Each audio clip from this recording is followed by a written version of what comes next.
नमस्कार दोस्तों, चैनल पर एक बार फिर से आपका स्वागत है। इनकम टैक्स कैलकुलेशन की सीरीज का ये तीसरा वीडियो है। अब तक हम सैलरी और प्रीक्विजिट को ऑलरेडी डिस्कस कर चुके हैं। आज हम इनकम फ्रॉम हाउस या रेजिडेंशियल प्रॉपर्टी को बहुत ही डिटेल में डिस्कस करेंगे। दोस्तों, एग्जाम के पर्पज से हो सकता है हमें इतना डीपली ना पढ़ना पड़े, परंतु जब आप इनकम टैक्स की प्रैक्टिकली कैलकुलेशन करोगे तो उस समय आपको सीनियर अधिकारियों के टैक्स की भी कंप्यूटेशन करनी होगी, जैसे कि आपके हेड ऑफ द डिपार्टमेंट या आपके हेड ऑफ द ऑफिस या अदर सीनियर ऑफिसर्स। उस समय अगर आपको इन प्रोविजंस की डीप नॉलेज रहेगी तो आप उन्हें सेटिस्फाई कर पाएंगे और उनके सामने आपकी वैल्यू में भी इंक्रीज होगा। तो आइए दोस्तों, देर ना करते हुए वीडियो को आगे बढ़ाते हैं। एक इनकम टैक्स पेयर की इनकम के बेसिकली 5 सोर्सेज होते हैं। First, income from salary including perquisite, जो कि हमने ऑलरेडी पिछले वीडियोस में डिस्कस किया हुआ है। इनकम फ्रॉम हाउस प्रॉपर्टी या रेजिडेंशियल प्रॉपर्टी, जिसे कि आज हम डिस्कस करेंगे। बिजनेस प्रोफेशंस के थ्रू इनकम, कैपिटल गेन से इनकम।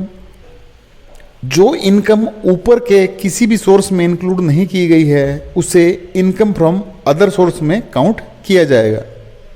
आइए इनकम फ्रॉम हाउस प्रॉपर्टी को थोड़ा डिटेल में समझते हैं। एक टैक्स पेयर के नाम अगर कोई रेजिडेंशियल प्रॉपर्टी है और उससे जो उसे इनकम हो रही है उसे इनकम फ्रॉम हाउस प्रॉपर्टी कहा जाता है। ये प्रॉपर्टी 2 तरह की हो सकती है। पहली सेल्फ ऑक्यूपाइड हाउस प्रॉपर्टी और second let out house property, यानी कि एक रेजिडेंशियल प्रॉपर्टी जिसमें एम्प्लॉय खुद रह रहा है और दूसरी लेट आउट हाउस प्रॉपर्टी जो कि उसने किराए पर दी हुई है। Self occupied house property, self occupied house property जैसे कि हमने डिस्कस किया कि ये वो प्रॉपर्टी है जिसमें टैक्स पेयर खुद रह रहा है। इसकी वैल्यू या तो 0 या फिर माइनस में आएगी, क्योंकि इसमें टैक्स पेयर को कोई भी इनकम नहीं हो रही है, बल्कि वो इसके अगेंस्ट कुछ एक्सपेंस ही कर रहा है। इनकम टैक्स की सेक्शन 24 के अकॉर्डिंग जो भी उस प्रॉपर्टी को एक्वायर करने के लिए लोन बोरो किया गया है उस पर टैक्स पेयर को रिबेट दी जाती है। यहाँ देखने की बात यह है कि अगर लोन 31/3/1999 से पहले सैंक्शन है तो उस केस में एक फाइनेंशियल ईयर में मैक्सिमम जो रिबेट की लिमिट है वो 30,000 है। वहीं अगर ये लोन 1/4/1999 के बाद सैंक्शन हुआ है तो टैक्स पेयर को एक फाइनेंशियल ईयर में 2 लाख तक के इंटरेस्ट की पेमेंट पर रिबेट दी जाएगी। आइए अब income from late out property को समझते हैं। इसके लिए हमें एक प्रॉपर्टी की रेंट की ग्रॉस एनुअल वैल्यू कैलकुलेट करनी होगी। ग्रॉस एनुअल वैल्यू यानी कि GAV कैलकुलेट करने के लिए हमें इन तीनों में से हाईएस्ट फिगर लेनी होगी, स्टैंडर्ड रेंट या म्यूनिसिपल वैल्यू। स्टैंडर्ड रेंट या म्यूनिसिपल वैल्यू क्या है कि एक रेंट असेसिंग अथॉरिटी द्वारा एक एरिया में जो रेंट की वैल्यूएशन की गई है उसे स्टैंडर्ड रेंट कहा जाता है। फॉर एग्जांपल, एक प्रॉपर्टी की स्टैंडर्ड रेंट या म्यूनिसिपल वैल्यू मान लें 20,000 रुपये है। फेयर रेंट को हम एक तरह से मार्केट वैल्यू बोल सकते हैं कि एक लोकेलिटी में सिमिलर टाइप की प्रॉपर्टी का क्या मार्केट रेंट चल रहा है उसे प्रॉपर्टी की फेयर रेंट वैल्यू कहा जाएगा। फॉर एग्जांपल, हम इसी प्रॉपर्टी की फेयर रेंट या मार्केट वैल्यू 25,000 रुपये पर मंथ मान लेते हैं। एक्चुअल रेंट वो रेंट है जिस पर एक प्रॉपर्टी एक्चुअली रेंट पर दी गई है। ये स्टैंडर्ड रेंट से हायर हो सकता है और फेयर रेंट से कम या ज़्यादा भी हो सकता है। हम एग्जाम्पल में लेते हैं कि इस प्रॉपर्टी की एक्चुअल रेंट वैल्यू 30,000 रुपये पर मंथ है, यानी कि 30,000 रुपये पर मंथ पर ये प्रॉपर्टी रेंट पर दी हुई है। अब अगर हम देखें तो इन तीनों में से 30,000 पर मंथ यानी कि एक्चुअल रेंट की जो वैल्यू है वो तीनों में से हायर है, तो इसे हम ग्रॉस एनुअल वैल्यू को कैलकुलेट करने के लिए अकाउंट में लेंगे। यहाँ पर अनरियलाइज्ड रेंट जो भी रहेगा उसे हम ग्रॉस एनुअल वैल्यू से घटा देंगे।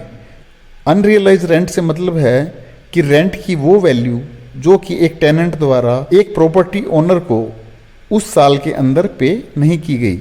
हम क्वेश्चन को समझने के लिए एज्यूम करते हैं कि एक महीने का रेंट यानी कि 30,000 रुपये इस फाइनेंशियल ईयर में टेनेंट ने प्रॉपर्टी ओनर को पे नहीं किया। यहाँ पर 30,000 के हिसाब से हम 12 महीने का रेंट कैलकुलेट करें तो ये वैल्यू आएगी 3,60,000 रुपये। इसमें से हम एक महीने का अनरियलाइज रेंट अगर माइनस कर दें तो ग्रॉस एनुअल वैल्यू जो हमारे पास बैलेंस बच जाएगी वो रहेगी 3,30,000 रुपये। एक बार जब हमने ग्रॉस एनुअल वैल्यू कैलकुलेट कर ली तो उसमें से हम जो भी म्यूनिसिपल टैक्सेस हैं वो माइनस कर देंगे। यहाँ पर एक बात समझने की है, अगर रेंट एग्रीमेंट में कंडीशन है कि म्यूनिसिपल टैक्स टेनेंट पे करेगा यानी कि जिसने किराए पर प्रॉपर्टी ली है वो पे करेगा, तो उस केस में हम म्यूनिसिपल टैक्सेस को नहीं घटाएंगे। अगर प्रॉपर्टी के ओनर द्वारा म्यूनिसिपल टैक्सेस पे किए गए हैं तभी हम म्यूनिसिपल टैक्सेस को यहाँ पर माइनस करेंगे। 3,30,000 जो कि ग्रॉस एनुअल वैल्यू थी उसमें से अगर हमने 10,000 रुपये घटा दिए तो नेट एनुअल वैल्यू हमारे पास बची 3,20,000 रुपये। इसके बाद क्वेश्चन आता है कि एक रेजिडेंशियल प्रॉपर्टी को मेंटेन करने के लिए, उसका रख रखाव करने के लिए कुछ एक्सपेंसेस लगते हैं, जैसे कि उसमें माइनर रिपेयर, कहीं पर कोई लीकेज आ गई, कहीं पर कोई वाइट वॉश करवाना है, कोई दरवाज़ा टूट गया या इसी तरह के कोई भी एक्सपेंसेस हैं। वो एक्सपेंसेस नेचुरल है कि प्रॉपर्टी के ओनर द्वारा बियर किए गए हैं। उसके एवज में इनकम टैक्स एक्ट में ये प्रोविज़न किया गया है कि एक फ़िक्स वैल्यू यानी कि जो नेट एनुअल वैल्यू है उसका 30% as a standard deduction deduct कर दिया जाता है। यहाँ पर अगर हम कैलकुलेट करें तो नेट एनुअल वैल्यू जो हमारी 3,20,000 है उसका 30% 96,000 आता है। ये जो रेंट की टोटल वैल्यू से लेस एज स्टैंडर्ड डिडक्शन हो जाएगा।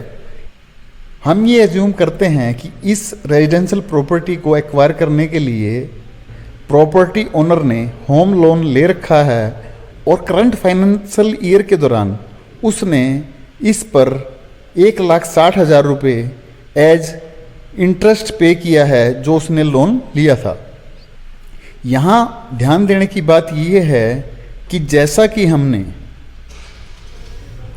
सेल्फ ऑक्यूपाइड प्रॉपर्टी में देखा था कि वहाँ पर जो 31 मार्च 1999 तक अगर लोन लिया गया है तो उस केस में सिर्फ 30,000 रुपये की डिडक्शन थी, और अगर लोन 1 अप्रैल 1999 के बाद लिया गया है तो 2 लाख रुपए तक की deduction on interest paid during a financial year वहाँ पर दी जाती थी, यानी कि वहाँ एक कैप है मैक्सिमम 2 लाख की। परंतु अगर लेट आउट प्रॉपर्टी है तो उस केस में जो भी इंटरेस्ट पे किया गया है उस पर कोई भी सीलिंग नहीं है। उस केस में जो भी इंटरेस्ट पे किया गया है टोटल अमाउंट पर रिबेट इस हेड में इंटरेस्ट पर दी जाएगी। यानी कि यहाँ पर अगर हमने 1,60,000 रुपये लिया है तो 1,60,000 की पूरी रिबेट इंटरेस्ट की रेंटल इनकम से डिडक्ट की जाएगी। यहाँ पर अगर ये अमाउंट 2,10,000 भी होती तब भी हम इसे पूरा ही डिडक्ट करते, क्योंकि जैसा कि हमने अभी क्लियर किया कि यहाँ पर 2 लाख की कोई कैप नहीं है। इसके अलावा एक प्रॉपर्टी के कंस्ट्रक्शन पूरा होने तक जो भी लोन पर इंटरेस्ट पे किया गया है उसे भी यहाँ पर डिडक्ट किया जाता है। फॉर एग्जाम्पल हम ये मानकर चलते हैं कि एक रेजिडेंशियल प्रॉपर्टी को कंस्ट्रक्ट करने के लिए लगभग 2 साल का समय लगा और उस पीरियड में जो भी लोन लिया गया था उस पर 1.5 लाख रुपए इंटरेस्ट उस पीरियड के दौरान पे किया गया। कंस्ट्रक्शन के दौरान पेड किए गए इस इंटरेस्ट को 5 इंस्टॉलमेंट में क्लेम किया जा सकता है और हर इंस्टॉलमेंट में टोटल इंटरेस्ट का 1/5 वैल्यू एज रिबेट क्लेम की जा सकती है। इस एग्जाम्पल में जैसा कि हमने लिया कि टोटल इंटरेस्ट जो कंस्ट्रक्शन पीरियड के दौरान पे किया गया वो 1,50,000 रुपये था, जिसकी 1/5 वैल्यू 30,000 रुपये बनती है। इसे हम 5 साल तक क्लेम कर सकते हैं, यानी कि जब तक ये 1.5 लाख की वैल्यू 5 साल के दौरान पूरी नहीं हो जाती तब तक हर साल 30,000 रुपये पर ईयर एक इनकम टैक्स पेयर रिबेट प्राप्त कर सकता है। जैसा कि हमने नेट एनुअल वैल्यू कैलकुलेट की थी 3,20,000 रुपये, इसमें से हमने स्टैंडर्ड डिडक्शन घटाई 96,000 रुपये, 1,60,000 रुपये जो during the financial year interest पे किया गया ये घटा दिया। उसके बाद हमने 1/5 of the interest paid during the period of construction that is 1,50,000 जिसकी वैल्यू बनी 30,000 रुपये, इसे भी यहाँ पर हमने घटा दिया। इसके बाद लास्ट वैल्यू जो इनकम फ्रॉम हाउस प्रॉपर्टी बची वो है 34,000। आइए अब deem to be let out property को एक बार देख लेते हैं। यहाँ ये बात समझने की है, अगर एक टैक्स पेयर के पास 2 रेजिडेंशियल मकान हैं तो उस केस में ये प्रोविज़न लागू नहीं होगा। 2 से अधिक रेजिडेंशियल मकान होने पर ही ये प्रोविज़न लागू होगा। इनकम टैक्स कैलकुलेशन का ये बड़ा यूनिक सा कॉन्सेप्ट है, क्योंकि अदरवाइज हम जो इनकम एक टैक्स पेयर को एक फाइनेंशियल ईयर में प्राप्त हुई उसे ही हम कंसीडर करते हैं, पर यहाँ पर एक नोशनल वैल्यू रेंट की भी कैलकुलेट की जाती है deem to be let out property के अकॉर्डिंग। जैसा कि हमने देखा कि 2 रेजिडेंशियल मकान होने तक deem to be let out property का प्रोविज़न लागू नहीं होता। ये प्रोविज़न तभी लागू होता है कि अगर एक टैक्स पेयर के पास 2 से ज़्यादा रेजिडेंशियल प्रॉपर्टीज़ हैं। जैसे कि हमने ऑलरेडी डिस्कस किया कि वो 2 प्रॉपर्टीज़ को अपने सेल्फ ऑक्यूपेशन के ऑप्ट कर सकता है। इस केस में जो उसकी तीसरी प्रॉपर्टी बची है उसे deem to be let out समझा जाएगा, यानी कि उस पर जो भी रेंट बनता है on the basis of municipal value और मार्केट वैल्यू, जो कि हमने ऑलरेडी डिस्कस की। उसके अकॉर्डिंग जो भी 12 महीने का रेंट बनेगा उसे हम deem to be let out property के प्रोविज़न के अकॉर्डिंग उसकी इनकम में काउंट करेंगे। उसके बाद स्टैंडर्ड डिडक्शन और इंटरेस्ट के प्रोविज़न वही रहेंगे जो लेट आउट प्रॉपर्टी में रहे थे। तो दोस्तों यहाँ हमने deem to be let out property का प्रोविज़न शॉर्ट में समझा। दोस्तों आशा है इनकम फ्रॉम हाउस प्रॉपर्टी पर यह वीडियो आपको पसंद आया होगा और आपको इससे अच्छी जानकारी मिली होगी। अगर सच में आपको वीडियो अच्छा लगा है तो वीडियो को लाइक व शेयर करना ना भूलें और चैनल को सब्सक्राइब अवश्य करें। तो दोस्तों मिलते हैं अगले वीडियो के साथ, तब तक आप सब अपना ध्यान रखें। नमस्कार दोस्तों, जय हिंद।